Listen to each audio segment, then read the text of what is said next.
উৎসাহ উদ্দীপনায় শেষ হলো চলচ্চিত্র শিল্পী সমিতির 2024-2026 মেয়াদের নির্বাচন। নতুন সভাপতি নির্বাচিত হয়েছেন মিশা সওদাগর, সাধারণ সম্পাদক অভিনেতা মনোয়ার হোসেন ডিপজল।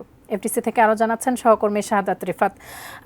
রিফাত, কি তথ্য জানাবেন? এফডিসিতে অবশ্যই উৎসব মুখর পরিবেশ এখন বিরাজমান, কি তথ্য আপনি জানাবেন আমাদের? ঠিক তাই, গতকাল পুরো দিনব্যাপী যে উৎসব উদ্দীপনার মধ্য দিয়ে যে বাংলাদেশ চলচ্চিত্র শিল্পী সমিতির যে নির্বাচন সেটি সম্পন্ন হয়েছে। ঠিক বিকেল 5টায় সেই নির্বাচনের ভোট গ্রহণ শেষ হয়। এর পরবর্তীতে ভোট গণনা যে কার্যক্রম সেটি শুরু হয়, সেটি পুরো রাত জুড়েই চলে। আজ ভোর ঠিক 7টা নাগাদ যে আনুষ্ঠানিক যে ফলাফল সেটি ঘোষণা করা হয়।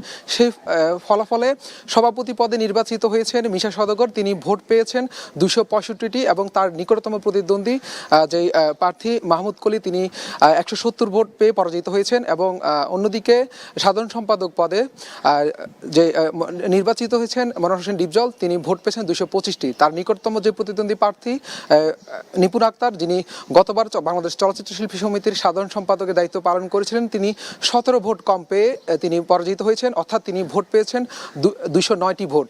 তো সব মিলিয়ে বলা চলে যে সারা রাত জুড়েই যে ভোট গণনার যে কার্যক্রম সেটি যে আনুষ্ঠানিক ফলাফল ঘোষণার পরবর্তীতে কিন্তু পুরো